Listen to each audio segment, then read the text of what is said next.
tout cas, on est à Canal pour pouvoir parler d'une journée spéciale jeunesse qui est organisée le 6 avril. Et pour pouvoir en parler, on a invité à Canal Pourpre Catel Lumen, qui s'occupe de la jeunesse à la CAB, et Marine Chauget, qui est directrice du Melchior Théâtre à la Gare Mondiale. Bonjour Marine, bonjour Catel. Alors on vous a invité à Canal Pourpre parce qu'on organise une journée, je dis on parce que je travaille aussi à la CAB, donc la CAB organise une journée dédiée à l'enfance et à la jeunesse, en tout cas à la famille, à partir du 6 avril, et c'était pour en parler plus précisément. Je sais pas, Catel, tu commences? Oui, alors c'est une journée, donc ça s'appelle Place aux Jeunes. Ça aura lieu le 6 avril à la salle René Coicot. C'est la 3e édition de ce festival. La première édition en 2019 au Château du Roc. Et là, c'est la 2023 et donc 2024 à la salle Coicot pour être plus centrale et avoir une meilleure accessibilité. C'était aussi pour s'associer et voilà, pour s'associer au Melchior Gare Mondiale. Ouais. Et au centre social. Et au centre social, accessoirement, le centre social de la Brunetière. Ouais. Donc c'est une journée où on propose des ateliers pour les enfants et leurs parents, des ateliers, des spectacles.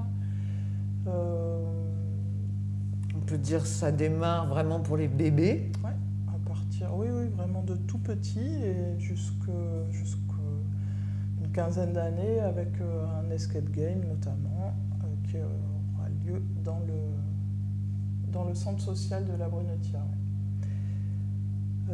En fait, l'idée c'était de réunir tous les services de la CAB qui s'occupent d'enfants tout au long de l'année, mais qui n'ont pas l'occasion de proposer aux familles et aux parents notamment d'échanger sur une journée comme ça, qui s'occupent que des enfants. Et de montrer leurs compétences sur un temps un peu plus festif et convivial.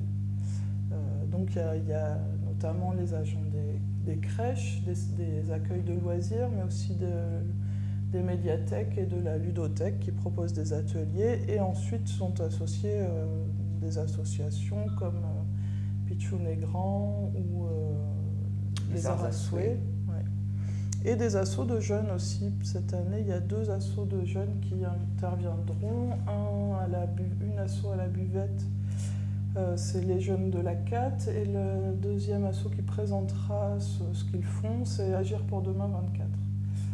Et donc, parallèlement à ça, il y a une journée une soirée en décalé du 6 avril à 18h30. Comment? C'est à 18h30 d'ailleurs. Ouais, à 18h30 le 10 avril. Ouais, le 10 avril. Mercredi 10. Cette journée Place aux Jeunes était l'occasion pour nous, pour la Gare Mondiale, en tout cas de montrer aussi la jeunesse sur ce territoire et notamment les options artistiques. Donc le 10 avril à l'auditorium sera présenté le travail des options artistiques, des options danse et théâtre du lycée Mendebiran, avec qui maintenant la Gare Mondiale travaille depuis maintenant plusieurs années. Il y a un chorégraphe sur cette... Alors l'option danse travaille avec la compagnie hors série cette année, et en théâtre avec Bergamote Kloss de la compagnie du Chien dans les Dents. Donc la semaine prochaine, ils seront au Didascalie pour présenter une étape de leur travail, et puis du coup mercredi 10 avril ils seront à Bergerac pour le présenter du coup ici chez nous. Alors vous les accompagnez comment? Parce que j'ai oublié de te demander ça, mais du coup ils sont comme en résidence de temps en temps à la Gare Mondiale? Nous on est effectivement partenaires avec les équipes pédagogiques des 2 options, donc on co-construit ensemble leur parcours sur l'année. Donc le choix de l'intervenant artistique, les propositions de spectacles, soit à Bergerac, soit aux alentours. Ils viennent aussi assister aux sorties de résidence à la Gare Mondiale, au Festival Trafic, et puis régulièrement ils viennent répéter aussi chez nous à la Gare Mondiale. Vous l'aviez fait aussi, vous le faites régulièrement, vous l'avez fait l'année dernière, l'accompagnement des jeunes, les options, tu disais. Oui, je pense que ça fait bien une dizaine d'années maintenant qu'on est partenaire avec l'établissement scolaire. Oui. C'est marrant ça. Ils deviennent quoi après les jeunes? Vous avez des nouvelles ou pas? Certains, on a des nouvelles, certains ont suivi des parcours artistiques, ont suivi des études dans ces domaines-là. Donc on a de temps en temps quelques nouvelles. Oui. En fait, pour reparler en tout cas de la journée du 6 un peu, il y a une chose à mon avis qu'il faut préciser, c'est qu'il y avait aussi dans l'idée de faire vraiment des choses en famille, qui est les parents et les enfants, surtout pour les tout petits, de toute façon il n'y a pas de tout petits sans les familles, du coup qu'ils fassent connaissance avec le personnel ou les gens d'une autre façon, qu'ils connaissent des associations, des auteurs. L'année dernière c'était Stéphane Nicolet qui a eu un succès fou, bon là quelqu'un d'autre, mais il y aura un atelier un peu surprise de gravure un peu rigolo, où tout le monde pourra faire ses propres impressions.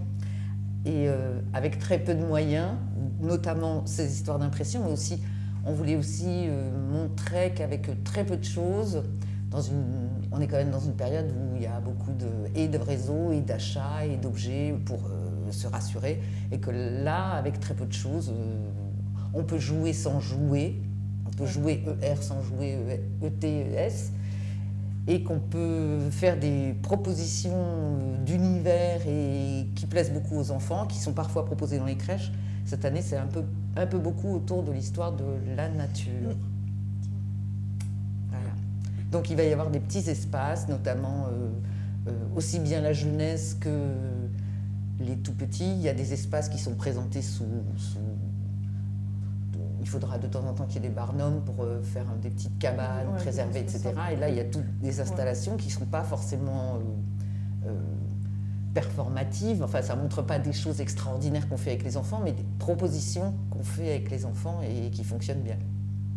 Et vraiment, oui, l'idée de partage avec leurs parents. Oui, alors il y a effectivement pour les tout petits un atelier plutôt autour de la nature, mais plutôt sensoriel. Après, des petits jeux aussi, plus pour les un peu plus grands, avec les accueils de loisirs autour de la reconnaissance des arbres, ce genre de choses. Un atelier autour de l'apiculture aussi. Du land art avec les arts à souhait. Oui. Il y a aussi, du coup, je ne sais pas dans quel espace, c'est plus au centre social, mais en fait, avec la venue d'une compagnie qui avait fait travailler aussi, la compagnie En Attendant, qui avait fait aussi travailler, qui était venue préparer des spectacles, mais aussi faire des ateliers avec les agents de crèche. Du coup, c'est majoritairement des femmes, hein. Elles ont gardé le savoir-faire à partir de rétroprojecteurs qu'on avait récupérés d'ailleurs au lycée de Biran. Et il y a des jeux d'ombre et des histoires racontées.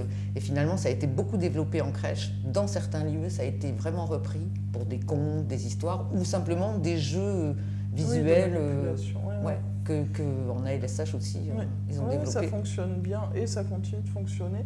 Et effectivement, ce sera proposé au centre social, pas dans la même salle, mais au centre social aussi. Ouais. Donc on va flécher tout, hein, pour pas que les gens se perdent. Enfin, l'année dernière, ça avait bien fonctionné. Ouais. Elle nous avait fait des belles flèches. Et donc, on n'a pas parlé du spectacle qui aura lieu dans la gare mondiale. C'est un spectacle qui s'appelle Tambouille, qui est proposé par la compagnie Crime et qui s'inspire de l'univers de la cuisine et qui s'adresse, je sais pas, à partir de 1 an, hein, qui est vraiment tout public. Avec à la suite un atelier parents-enfants, justement, toujours avec cette idée on peut faire plein de choses avec pas grand-chose. Bon, ils sont un peu doués, hein, ils disent ça, mais bon. Donc effectivement, ils ont toute une batterie de cuisine très belle, de casseroles, voilà. Et ils jouent avec des graines, ce qu'on fait couler dans les cuisines, tout devient son, tout devient musique, etc. Donc il y a la représentation du matin vers 11h. Attention, il y a une jauge réduite, effectivement. Oui. On est aux alentours de 50 personnes à la gare mondiale. Oui. C'est pour ça que cette année, on a décidé de mettre 2 fois le même spectacle, parce que l'année dernière, beaucoup de gens étaient frustrés et ont fait la queue dans le chemin de la gare mondiale vers la salle, et il y avait Et plus on de n'a pas place. pu accueillir tout le monde. Ouais. Donc, tant que possible, on demande aux gens de s'inscrire quand ils seront le matin même, la journée même, ou le matin à 11h. Je pense qu'il y aura moins de problèmes que l'après-midi vers 15h.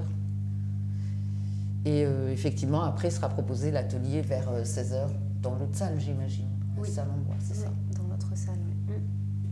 Voilà. Est-ce qu'on a tout dit? Est-ce que notre caméraman a une question à nous poser? Non, vous êtes parfait. On est contente de l'entendre. Donc le 6 avril, à partir de 10h jusqu'à 17h, et après on plie. Salle René Coicot Et- et Gare Mondiale. Oui. Et le Et 10 centre avril social, pardon. à l'auditorium. Quand même. Et 18h30 à l'auditorium du 10 avril. T'es fort ton beefsteak, Marie. Tu les remercies. Ah bon, ben je vous remercie d'être venu à Canal pour cette merveilleuse interview et cette journée qu'on espère pleine de succès. Enfin, venez nombreux, de toute façon on sait que vous serez nombreux parce qu'il y a eu du monde l'année dernière. Merci.